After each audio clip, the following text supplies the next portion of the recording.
अस्सलाम वालेकुम नाजरीन, मैं आपका मेज़बान चौधरी सबर शराज। इस टाइम जी नाजरी विद सीढ़ियाँ ठीकड़ियाँ चकसवाड़ी ज़िला मीरपुर आज़ाद कश्मीर बैठक पंजपीर बदशाह कोलू नाजरीन बैक साइडों रोड बनती है। नाजरीन इस टाइम सफाई कराई रहे हैं चौधरी साकिब हुसैन और चौधरी शफीक हुसैन अपनी मदद के तहत एक सफाई कराई रहे हैं। मैं दुआ करना अल्लाह ताला ने मज़ीद तरक्की दे, मज़ीद अच्छे कम करने तौफीक फरमाए। नाजरीन तो तक सकने माशाल्लाह बहुत खूबसूरत रोड साफ़ की है।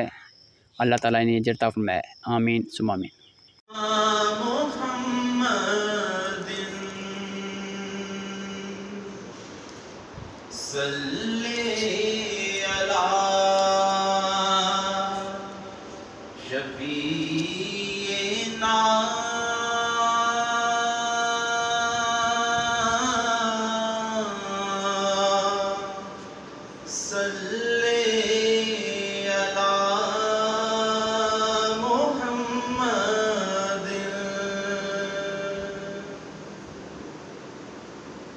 मेरी धड़कनें तेरी तस्बीह करें।